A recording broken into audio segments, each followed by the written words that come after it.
5h-10h. Patrick Roger, Cécile de Mélibus. 9h44, ça débat déjà dans le studio alors qu'il est à peine arrivé. Franz-Olivier Gisberg est avec nous. Bonjour. Bonjour. Directeur éditorial du groupe La Provence et auteur de ce roman qui sort là à l'instant. Dernier été chez Gallimard. Bonjour, merci d'être avec nous ce matin. Oui, alors Franz, c'est un roman fortement inspiré des crises actuelles. Oui, oui. Covid-19 également. Le déclin de l'Occident. Le déclin de l'Occident. Oui, racontez-nous, qu'est-ce qui vous a inspiré pour ça? Parce qu'il y a la menace de réchauffement, les libertés restreintes. La et puis connerie le aussi générale. connerie. Que la bêtise qui est envahissante. Enfin, elle donne d'ailleurs une idée de l'infini en ce moment, comme dirait Einstein. Toutes ces choses qu'on n'a pas le droit de dire, les interdits, l'interdit de rire, le Covid. Alors là, c'est le Covid 30, puisque c'est après le on Covid est 19. 10 ans à peu près. 10 ans après, c'est ça. Oui, il y a le Covid 34, qui est un petit Covid, qui est un petit Covid. À Marseille, qui est une sorte de paradis. D'ailleurs, toujours, ça n'a pas changé parce que où il fait très chaud. Marseille, il fait très chaud. Ah oui, très chaud. Enfin, je vous signale que on y est déjà plein, parce que les 30 degrés au mois de juin. Là, on frise les 50 là. On est dans ce livre. Ah oui, dans le dernier été. Dans le livre, vous avez raison. Je parle pas de la mer avec les poissons qui cuisent. Enfin bon, bref. Non, mais c'est un livre en fait. Moi, je suis inquiet dans la situation générale, évidemment, et en même temps, je voulais en rire. Parce que je pense que c'est la meilleure thérapie, de toute façon, c'est toujours le rire. Donc, c'est un livre, c'est un livre de sale gosse, c'est un livre féroce, c'est un livre. C'est-à-dire que quand on commence à le lire, on se dit, mais c'est le cauchemar. Ça commence mal. C'est le cauchemar. Mais c'est tellement con. Oui, mais c'est la connerie dans laquelle nous vivons. Heureusement, c'est drôle. Oui, mais c'est drôle parce que c'est la connerie dans laquelle nous vivons, sans arrêt. Il y a des émeutes sans arrêt, d'ailleurs, vous en avez en ce moment. Des émeutes de la chaleur, vous voyez, les émeutes de la canicule, des émeutes contre ceci, des émeutes contre cela. On brûle les mairies, on ne sait pas pourquoi. Enfin, c'est voilà. Mais et puis avec une société avec de plus en plus d'interdits, si vous voulez. C'est la loi Avia puissance 1000, c'est-à-dire on n'a pas à dire ceci, on n'a pas à dire cela. Les humoristes sont traqués. Pas d'humoristes, sont en prison d'ailleurs aux États-Unis. Oui, tout ça d'ailleurs c'est une sorte de mode qui vient des États-Unis. C'est la mode du politiquement correct. Vous savez, une espèce de bien-pensance absolument. Et puis voilà. Alors moi, qu'est-ce que j'arrive évidemment, je me moque. C'est un livre moqueur. Je pense je répète, c'est pas une thérapie, le rire. C'est plutôt comment dire, c'est la meilleure façon de combattre. C'est la meilleure façon de combattre cette bêtise envahissante, doublée évidemment de la canicule, c'est-à-dire du réchauffement climatique, parce qu'il y a ce problème quand même, le réchauffement climatique, et puis bien entendu aussi le coronavirus, et puis toute une série de problèmes. Et avec un président qui est à la tête, alors vous dites pas. C'est un président à vie, à vie. Il termine ce discours avec loi Akbar. C'est ça, oui. Oui, c'est assez particulier. Enfin, je veux dire, on n'est pas très loin de tout ça, vous savez très bien. Non, mais justement, c'est en cela que finalement, on se dit au début, quand on commence à plonger dans votre livre, c'est un cauchemar et on n'en est pas si loin, on peut s'y rapprocher. Est-ce que. Alors, je vais vous faire une confidence. Non, je vais vous faire une confidence, c'est que ce livre, j'ai commencé à l'écrire il y a un an, et qu'un certain nombre de choses que j'ai vues arriver étaient déjà pratiquement dans le livre. Vous avez une journée de la dépolanskisation, par exemple, vous voyez, pour se laver de tout ce qu'a pu faire, tout ce qu'a pu dire Roman Polanski, le metteur en scène. Bon, ça c'est dans le livre, j'ai écrit ça il y a plus d'un an.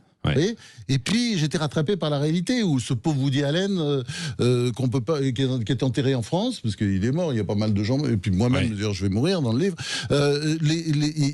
Il est enterré en France et le pauvre sa tombe est sans arrêt souillée, et donc la mairie de Paris décide qu'on va le mettre dans la fosse commune parce que ce n'est plus supportable. Et ça, on n'est pas loin de tout ça, on va très bien, ça avance tout le temps.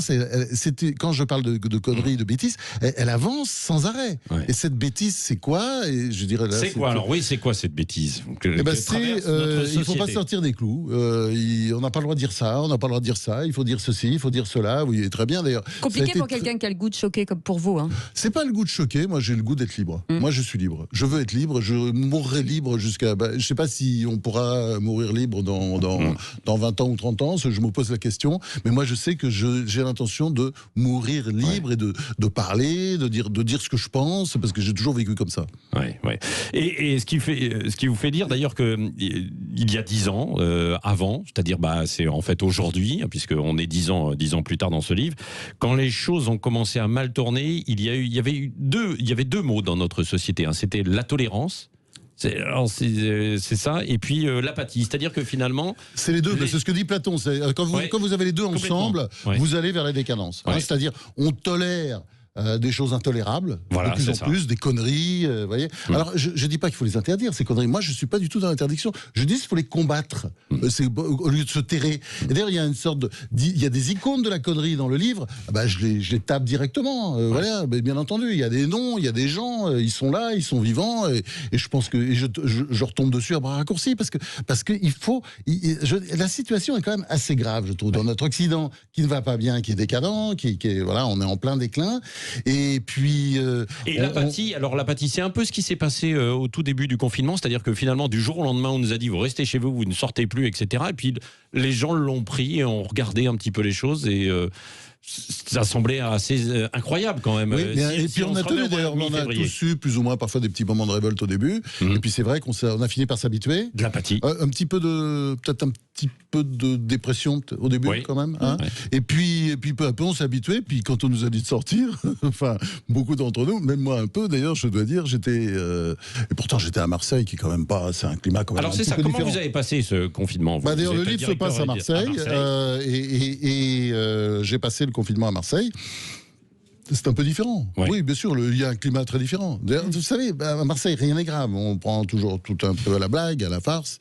Et il n'y avait pas cette espèce de gravité qu'on pouvait voir à Paris. Enfin, moi, ce que je voyais de la radio ou de la télé, quoi, il y avait quand même... c'était...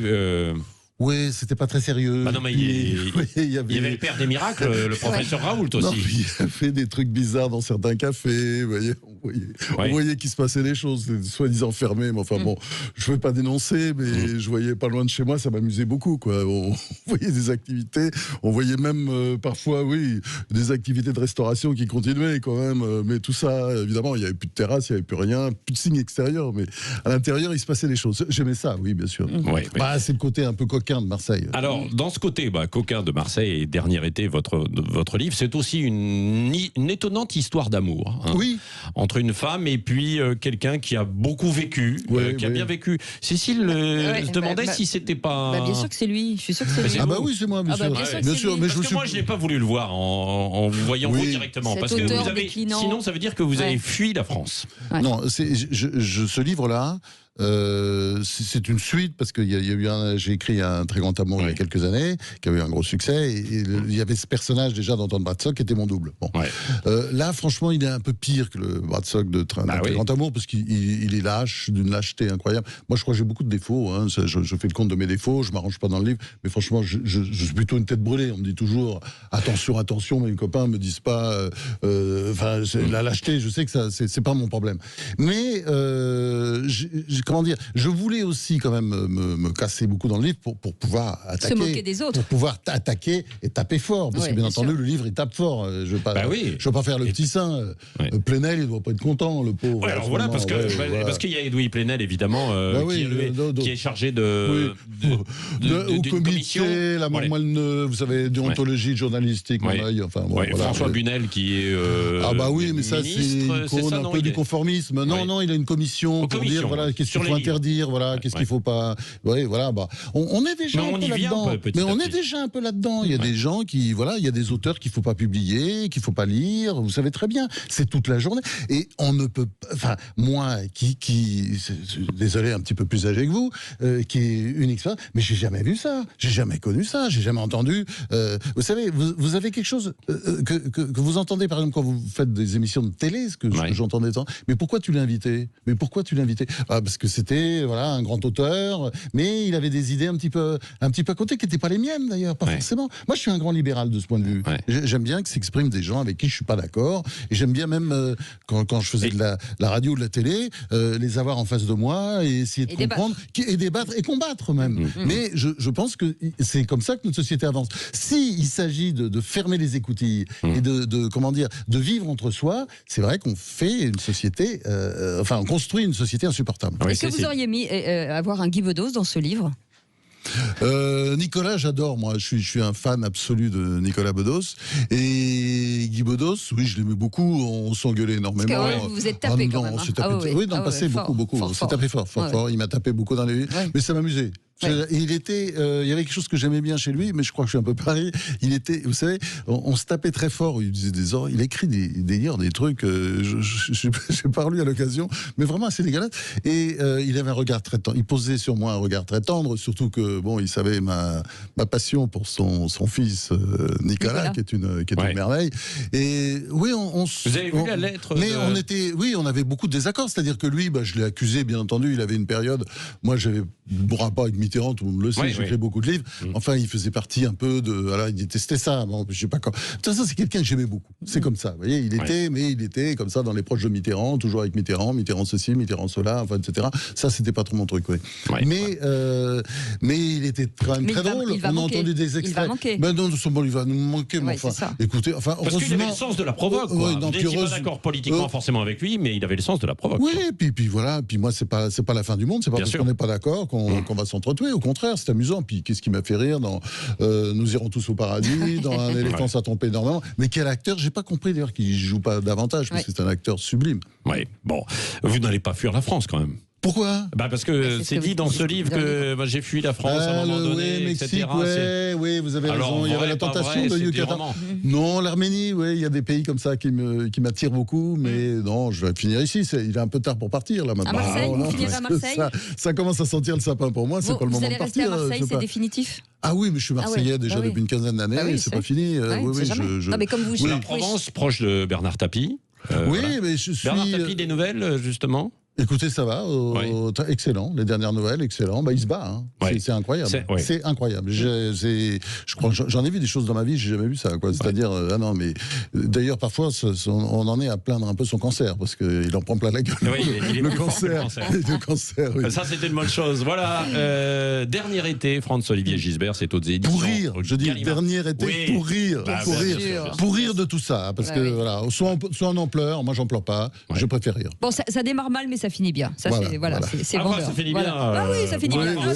Ça finit bien. On ne dira pas. Voilà, c'est ça. Merci d'avoir été avec nous.